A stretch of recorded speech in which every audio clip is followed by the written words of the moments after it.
jagain dia. Kalau kita ngejagain harta, habis waktu kita. Ketinggalan ibadah, ketinggalan kebaikan. Kalau kita ngejaga ibadah, harta akan datangin dia dan ngejagain dia. Jadi hidup kita menjaga ibadah. Kalau ente mau harta banyak, kalau ente mau duit banyak, jagain ibadah. Tentu ibadah harus didasari dengan apa? Dengan ilmu. Ibadahnya jangan asal-asalan. Ini kata-kata siapa? Al-Habib Abdullah bin Ali bin Muhammad Al-Haddad. Luar biasa. Menjaga ibadah agar kita mendapatkan dunia. Karena Allah tahu orang ibadah pasti butuh dana. Ya kan? Kalau orang puasa ya butuh ntar buka. Allah tahu, nanti nggak usah ngeragu kalau aneh puasa ntar susah makan, nggak bisa kerja. Allah tahu. Kalau kita sholat butuh pakaian yang bersih, harus dicuci, harus diganti. Allah tahu. Kalau kita menjaga ibadah lagi, menjaga sedekah kita, Allah tahu sedekah butuh dana. Kalau kita senang sama ta'lim, Allah tahu ta'lim itu butuh dana, pasti. Itu akan nyamperin ente sendiri. Tapi niatnya apa? Menjaga ibadah, bukan kebalikannya. Ya kan? Ibadahnya dipakai sarana buat nyari uang, atau sholatnya dipakai sarana, ilmunya dipakai sarana buat nyari dunia, terus puasanya dipakai sarana buat nyari dunia. Puasa bukan nyari jannah, malah nyari janda. Ngomong sebelah. Nyari janda. Ustaz ngomongnya di sini, miliknya ke lu. Oh, iya jangan tiga, ya.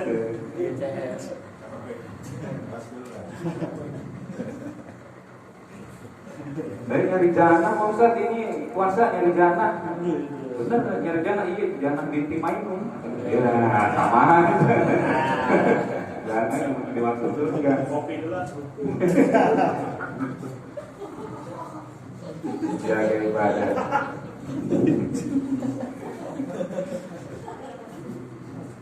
Makanya Allah tahu kalau kita udah ngejaga ibadah, bersegera dalam kebaikan terus menjaga ibadah itu pasti butuh butuh dunia. Ibadah itu butuh dunia. Kalau sholat ya orang butuh pakaian harus bagus, wangi, bukan bagus ya, suci. Terus kalau ya mau sunah-sunahnya lagi wangi, ya kan, bersih. Itu butuh dana. Allah pasti nyiapin kalau kita niatnya untuk menjaga ibadah. Selain daripada itu juga beliau mewasiatkan wal mudawamati ala taati. Mudawamah itu berkesinambungan, enggak lepas-lepas. Enggak lepas-lepas dalam apa? Dalam ketaatan. Taatan kepada Allah. Kita jadi dari jam ke jam, dari menit ke menit, dari detik ke detik, itu cuma buat ketaatan kepada Allah Subhanahu wa ta'ala. Dan itu bukan perkara yang susah sebenarnya. Kita makan diniatkan untuk ketaatan kepada Allah bisa. Kita bekerja, keluar rumah, nyari uang, buat ketaatan kepada Allah bisa. Kita berbicara, niatkan buat ketaatan kepada Allah yang penting-penting, atau yang yang berurusan dengan nasihat atau yang lain-lainnya, niatkan untuk ketaatan kita kepada Allah itu bisa. Ketaatan bukan hal yang sulit, bukan hal yang berat, hal yang mudah. Makanya para ulama setiap gerak-geriknya itu adalah ketaatan kepada Allah Subhanahu wa ta'ala. Setiap hembusan nafasnya, setiap pandangannya itu adalah ketaatan kepada Allah Subhanahu wa ta'ala. Makanya mereka selalu menjaga lingkungan. Menjaga lingkungan bukan buang sampah sembarangan, bukan. Bukan menjaga lingkungan apa? Dakwah. Biarin lingkungannya enggak mempengaruhi dia, tapi dia yang mempengaruhi lingkungan. Maka mereka selalu menjaga itu. Perkataannya adalah dakwah, jalan kakinya adalah dakwah, semuanya dakwah, mengandung ketaatan kepada Allah. Maka mudawwamah, kata beliau, Dawaib terus berkesinambungan dalam ketaatan kepada Allah Subhanahu wa taala. Perkara yang mudah, perkara yang gampang. Dan ada seorang ulama ngelihat orang-orang, kemudian dia begini nih amalan ini, bersegera dalam kebaikan. Kalau ada kebaikan dia bersegera. Kemudian selalu menjaga ibadahnya, sholatnya, puasanya dijaga terus. Kemudian dawaib, berkesinambungan dalam ketaatan kepada Allah Subhanahu wa taala. Cuman ada satu yang kurang. Hidupnya sederhana aja. Hidupnya sederhana. Kemudian dia melihat orang hilir mudik, kalau pagi orang pada kerja, orang ke pasar berdagang, orang ke kebun bertani, dia nggak bisa. Akhirnya dia masuk ke masjid. Ya Allah, orang-orang itu ibadah kepada orang-orang itu mencari dunia dari pagi sampai sore pulang. Saya 24 jam ya Allah berada dalam ketaatan kepada Engkau, bekerja kepada Engkau. Mereka Engkau gaji, saya juga harusnya digaji ya Allah. Salat duha tiap hari sampai nongol matahari, matahari di atas kepala. Terus dia lakukan itu. Akhirnya apa? Akhirnya dakwahnya berhasil, dia di ulama besar, kemudian dunia nyamperin dia.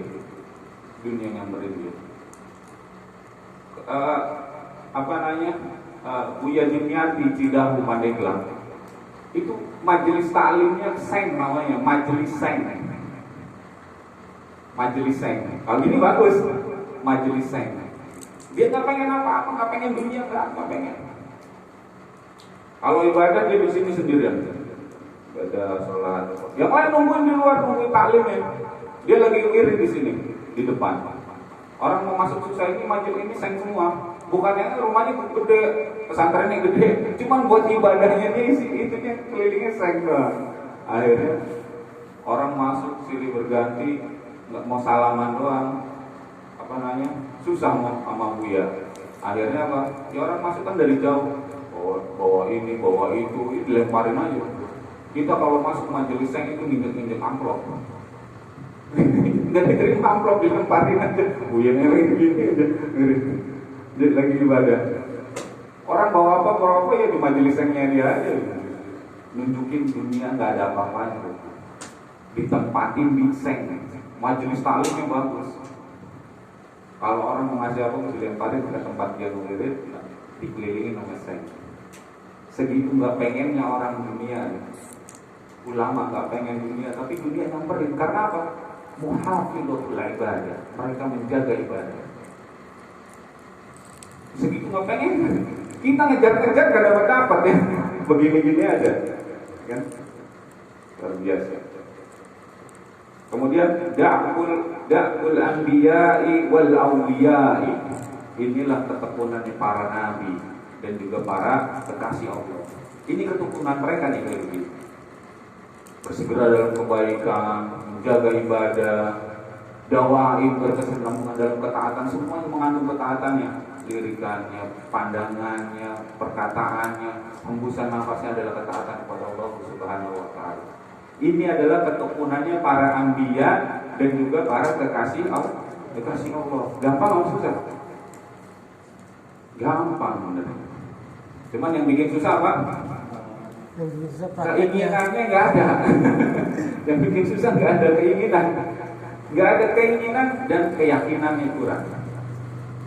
Nah, gitu, keyakinannya kurang. Nanti pasti mikir 15 kali, mikir 20 kali. Ini suruh ibadah haji nggak kerja, mau gimana kampanye dengan gini, gitu. Keyakinannya kurang dan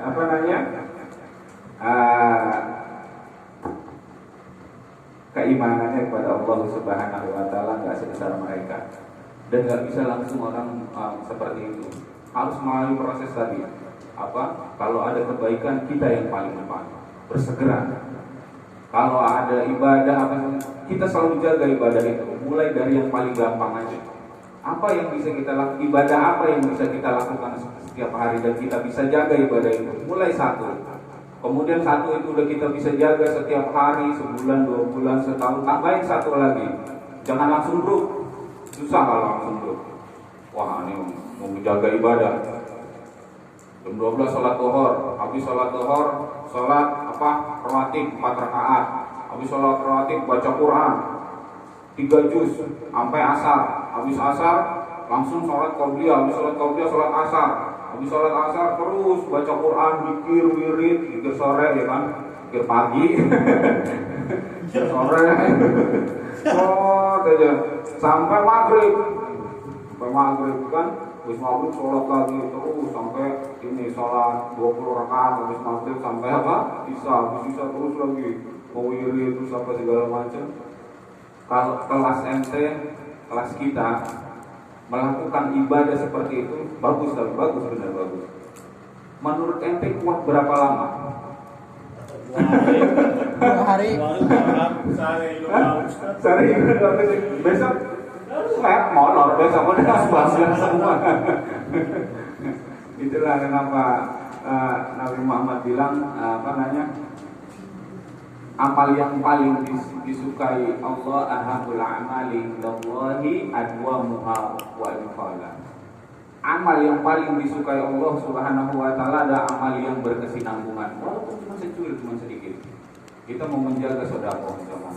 Kalau subuh awal-awal kita bangun itu bagus, itu kalau kita melek ibadah itu cari kebaikan. Tuh, saya mau menjaga sedekah, punya duit 1.000, masukin itu 1.000 ke ke celengan masjid atau kemana. Terus besok begitu kita bisa nggak melakukan itu lagi? 1.000 bisa. Terus besok lagi bisa nggak?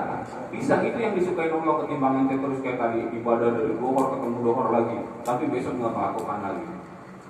Lebih baik kecil kata Allah tapi dawain, tapi berkesinambungan. Itu yang disukai Allah. Ahabul a'mali indallahi adwamuha wa infala. Amal yang paling disukai Allah adalah amal yang dawaim, amal yang berkesinambungan walaupun cuma sedikit. Itu yang disukai Allah. Maka cari amal yang paling kecil menurut kita tapi bisa kita lakukan setiap hari.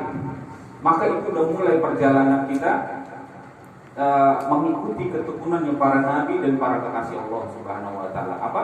Menjaga ibadah.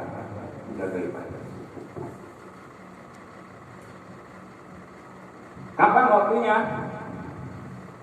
Al-Hadid Al-Hadid bilang fi bidayatihim wa nihayatihim li'annahum a'raful khalqi billahi.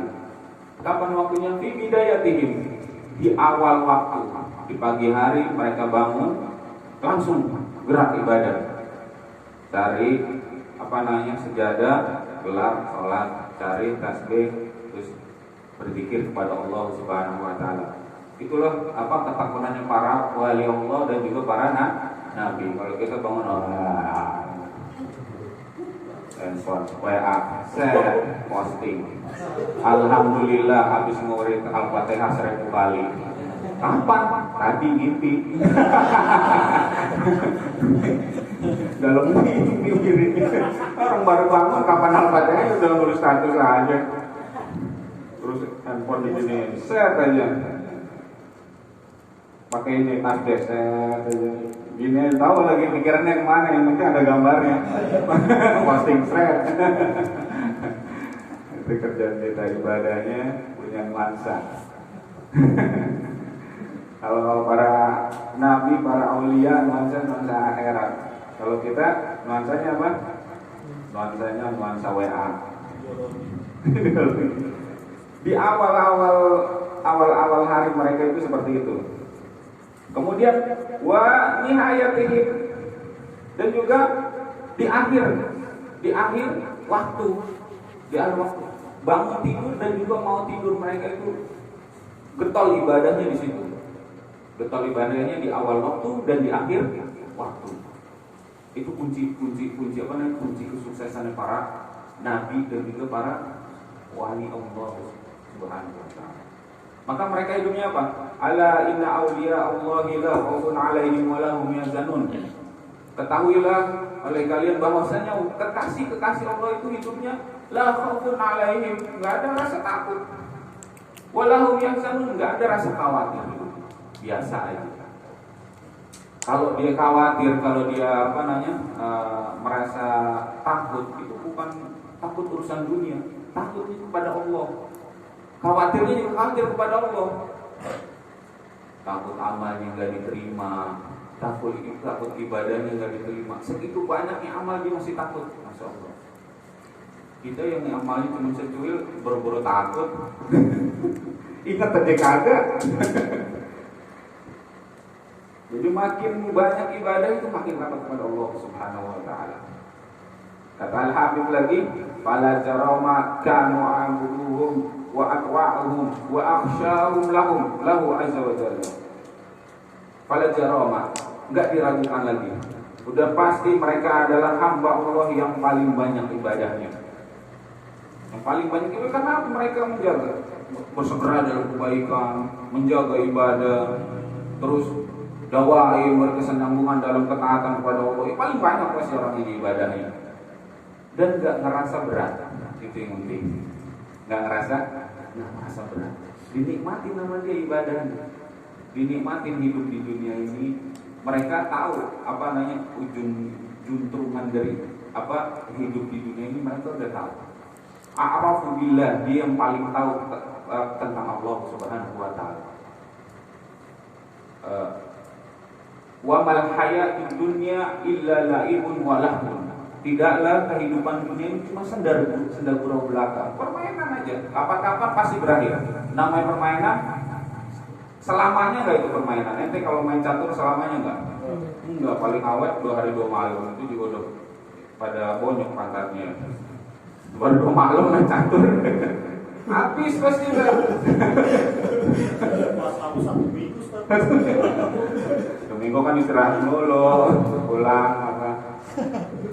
Berakhir permainannya. Nggak bisa lama, nggak bisa berkesinambungan kalau orang permain. Makanya kata Allah, wa mal hayatud dunya illa la'ibun wa lahun. Kehidupan dunia itu cuman permainan senda gurau belaka, kapan-kapan pasti berakhir dan ngedadak berakhirnya. Wal darul akhiratu khairul lil ladzina yattaqun. Dan akhirat buat orang-orang yang bertakwa itu tujuan hidup mereka. Itu makanya apa namanya? Mereka paling tahu tentang kehidupan ini. Kalau udah disibukkan dengan ibadah aja, kematian pasti datang nggak?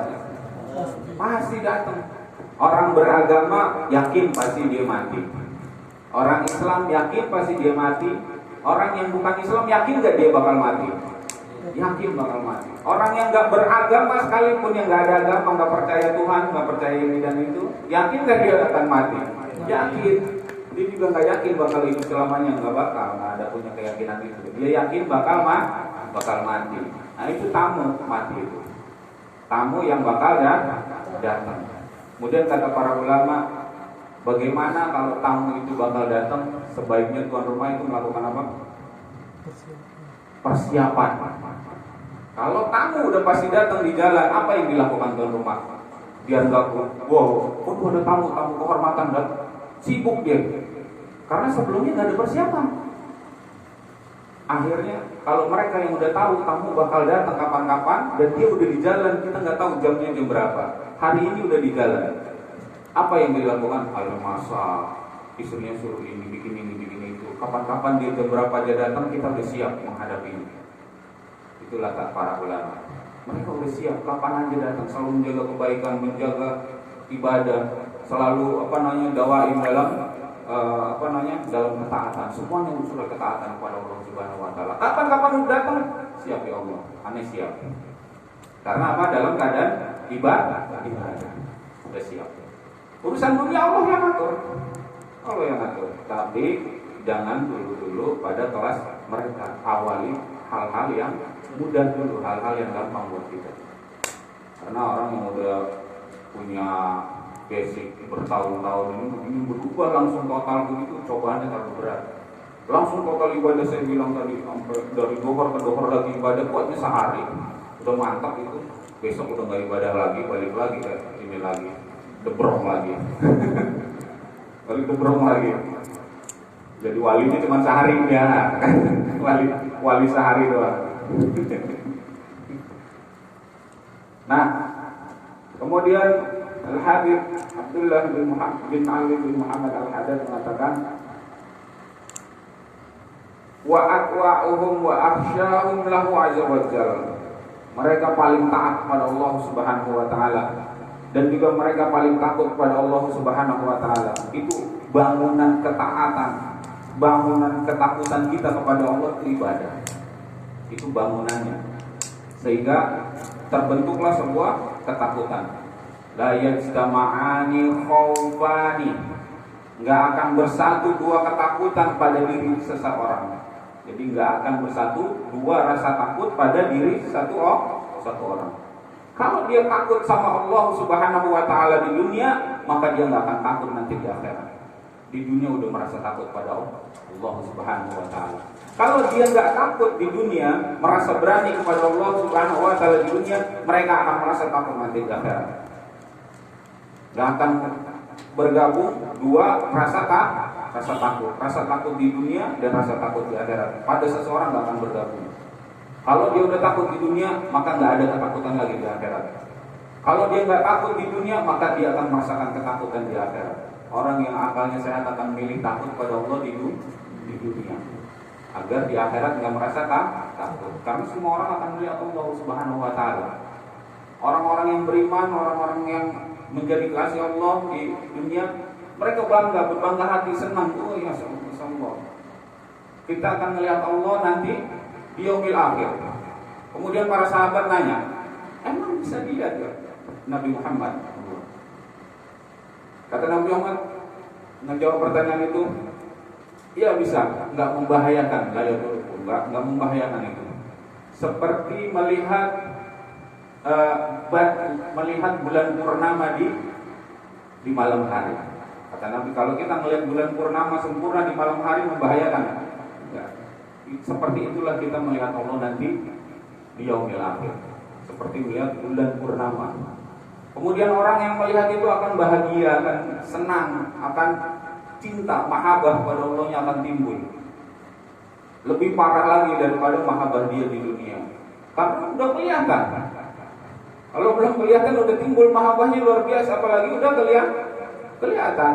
Kemudian orang-orang yang enggak merasa takut sama Allah di dunia, mereka akan merasa takut nanti di akhirat, sampai-sampai di sebuah riwayat kulit mukanya ngelotok saking malunya. Orang malu, kalau malu itu mukanya merah. Tapi kalau luar biasa malu dan ingin ngelotok melihat Allah Subhanahu wa taala. Mereka orang yang paling takut pada Allah. Kemudian lainna aqbal al-'abdi 'ala rabbih. Mereka itu selalu merasa berhadapan-hadapan dengan Allah Subhanahu wa taala. Para wali Allah, para anbiya selalu merasa di depan si Allah. Muraqabah, selalu merasa diperhatiin. Kalau ada misalnya ente kerja,